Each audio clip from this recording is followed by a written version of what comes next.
আজকে আমাদের secret source ইনফরমেশনে প্রথম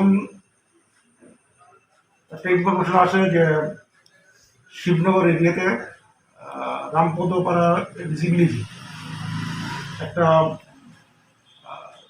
গাড়ি, ছোট গাড়ি, তার মধ্যে কিছু কন্ট্রাবেন্ড আইটেম আছে। এই গাড়িটা ওখান থেকে প্রায় রেডি অবস্থা ওদিকে মুভ করবো। তার বেসিসে আমরা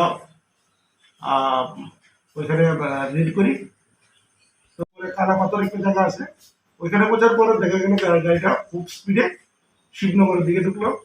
ওইখান থেকে পেছনে পেছনে চেস করতে করতে ওটা ওই লালমাইবাড়ি রুটে একটা রবার বাগান, ডিপ জঙ্গল রবার বাগানের মধ্যে গিয়ে গাড়িটা, ওখানে আর রাস্তা নেই, সেখানে ড্রাইভার পট করে গাড়িটা থামিয়ে লক করে ভাগে গেল। এখানে গিয়ে রিকভারি করি, তো গাড়িতে সার্চ করে এখানে স্কপ 980 বোতল স্কপ গাড়ির মধ্যে ছিল, এগুলো আমরা সিজ করি, গাড়িটা সিজ করি। মেলাঘর থানাতে স্যার বাজার মূল্য কত হতে পারে?